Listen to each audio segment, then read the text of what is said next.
महिला आरक्षण का बिल इसके पहले ही पास हो चुका है और महिलाओं को 33% आरक्षण देने का निर्णय ऑलरेडी पार्लियामेंट ने लिया है, नरेंद्र मोदी सरकार ने लिया है। लेकिन अभी जो 16, 17, 18 को जो मतलब सेशन हो रहा है उसमें महिलाओं को 273 सीटें बढ़ाने के संबंध में विचार होगा और पार्लियामेंट की जो 543 सीटें हैं वो अभी 816 सीट हो जाएगी, 816 सीट हो जाएगी और महिलाओं के लिए 273 सीट बढ़ेगी लोकसभा में और ये मतलब अमल में आएगा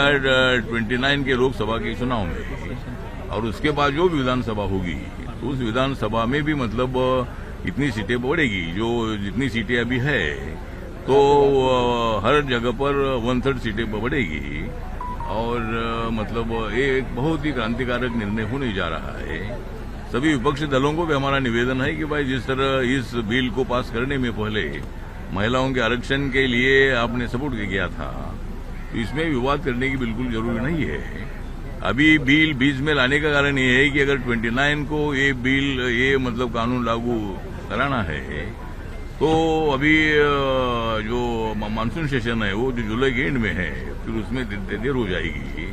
इसीलिए बाद में डिलिमिटेशन भी करना है। जब अभी 816 सीट बढ़ेगी तो मतलब कौन सा क्षेत्र कितने वोटिंग का होगा ये सब मामला होगा, असेंबली की सीट कितनी बढ़ेगी, कितना उसका वोटिंग होगा, तो ये सब करने के लिए टाइम की आवश्यकता है और इसीलिए मतलब ये बिल अभी लाया गया है और ये बिल एक मत से सहमत होगा ऐसा हमें पूरा विश्वास है और महिलाओं की जो अनेक दिनों की का इंतजार था और बाबा साहब अम्बेडकर जी का जन्मदिवस है और बाबा साहब अम्बेडकर जी जब लॉ मिनिस्टर थे 1950 में तब बाबा साहब अम्बेडकर जी ने संसद में हिंदू कोड बिल लाया था और वो हिंदू कोड बिल ब्राह्मण, क्षत्रिय, वैश्य, दलित, आदिवासी, अल्पसंख्यक या जो सभी महिलाएं हैं ये महिलाओं को समान हक देने का ये बिल था, महिलाओं को आरक्षण देने का ये बिल था, लेकिन तब पार्लियामेंट ने इसको मंजूर नहीं किया था। इसीलिए बाबा साहब अम्बेडकर जी ने नाराज होकर अपने मंत्री पद का इस्तीफा दे दिया था और इसीलिए महिलाओं को 273 सीटें मिलना ये बाबा साहब अम्बेडकर जी का स्मरण करना ही चाहिए और इसीलिए आज बाबा साहब की जयंती के अवसर पर मैं सभी महिलाओं को हार्दिक बधाई देता हूं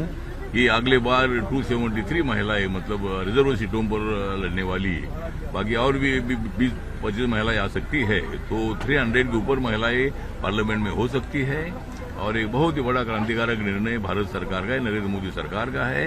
नरेंद्र मोदी जी का मैं हार्दिक आभार करता हूं कि ये जो बिल आने वाला है उसमें 273 सीटों में शेड्यूल कास्ट और शेड्यूल ट्राइब के लिए के महिलाओं के लिए भी आरक्षण है और इसी तरह ये बिल सामाजिक न्याय का बिल है, महिलाओं को न्याय देने वाला बिल है और इसका पूरे दुनिया भर में बहुत अच्छी चर्चा होगी। सर, हिंदू मिल पे जो बाबा साहब अम्बेडकर जी का पुतला जो है जो उनका मेमोरियल है कब तक बन के रेडी होगा, सभी अम्बेडकर जी उसके बारे में सवाल उठा है। मुझे लगता है कि एक अभी सवाल उठा है, बात तो थोड़ा देर हो गई है लेकिन मुझे लगता है कि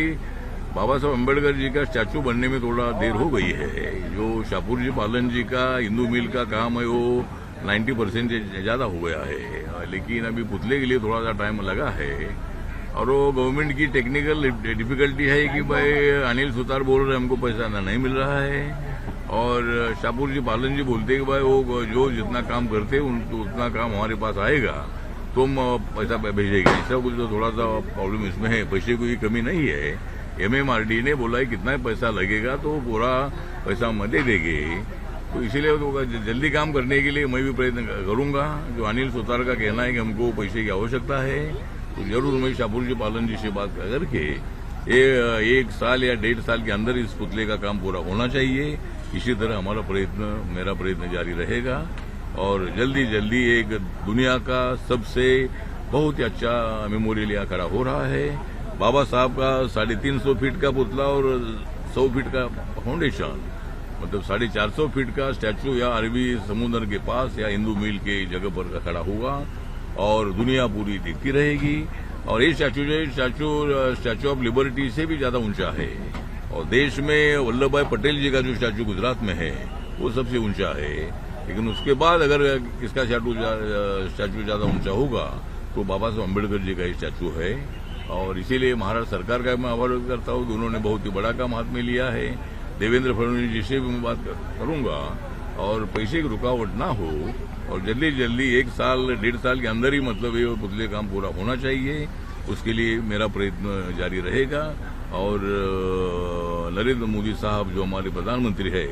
उनके हाथों से इसका लोकार्पण होगा। सर, नासिक में धर्मांतरण का मामला आया है, टीसीएस कंपनी है, वहाँ पे धर्मांतरण का मामला हुआ है। महिलाओं की सुरक्षा को लेकर भी सवाल खड़े हो रहे हैं। जिस तरीके से वहाँ पे एक समुदाय के लोग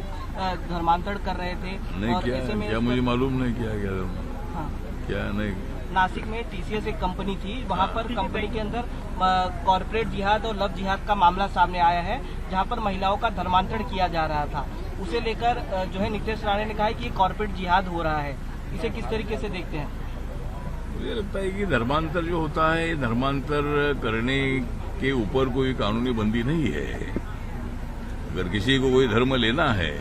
तो वो धर्म वो ले सकता है, लेकिन वहाँ कोई उनको फंसाकर उनको उसके ऊपर कोई दबाव डालकर कोई उनको प्रलोभन देकर कोई धर्मांतर करता है तो वो इलीगल है। लेकिन अपने मन से अगर कोई आदमी अगर कोई बुद्धिस्ट बनना चाहता है, कोई मुस्लिम बनना चाहता है, कोई क्रिश्चियन बनना चाहता है, कोई हिंदू बनना चाहता है तो उनको कानूनी कोई रोक नहीं है। लेकिन ऐसा दबाव डालकर या कुछ उनको प्रलोभन देकर धर्मांतर बिल्कुल नहीं होना चाहिए। और ये कारपोरेट हो या नॉन कारपोरेटर हो, लेकिन गलत धर्मांतर बिल्कुल नहीं होना चाहिए, ऐसा मेरा मानना है। राहुल गांधी 5 साल के बाद वेस्ट बंगाल गए हैं, चुनाव है वहाँ पर, किस तरीके से देखते हैं किस कौन जीत पाएगा? मुझे लगता है कि राहुल गांधी जी का वहाँ कुछ विशेष नहीं है, क्योंकि कांग्रेस पार्टी की हालत वहाँ बहुत ही खराब है और ममता बनर्जी ने पूरा कांग्रेस वोट अपने साथ ले लिया है। टीएमसी जो उन्होंने स्थापित की है, तो राहुल गांधी जी वहाँ प्रचार के लिए गए, उनके कैंडिडेट 294 कैंडिडेट उन्होंने खड़े किए हैं और वो कोशिश तो कर रहे हैं, लेकिन उनको विशेष कोई सीटें मिलेगी ऐसा नहीं दिखता है। पिछले इलेक्शन में कांग्रेस पार्टी को एक भी सीट नहीं मिली थी, कम्युनिस्ट पार्टी को एक भी सीट नहीं मिली थी। भारतीय जनता पार्टी को पहले 3 सीट थी, वो 77 सीटें बीजेपी को मिली थी और सबसे ज्यादा सीटें ममता दीदी को मिली थी। लेकिन इस वक्त माहौल बदल चुका है, गुंडागर्दी वहाँ बढ़ाने में ममता दीदी का बहुत बड़ा हाथ है और वहाँ स्टेट में लोग सुरक्षित नहीं है, महिला सुरक्षित नहीं है। इसीलिए इस वक्त नरेंद्र मोदी जी के नेतृत्व में जरूर सत्ता परिवर्तन होगा और वह बीजेपी की एनडीए की सत्ता आएगी, ऐसा हमें पूरा विश्वास है।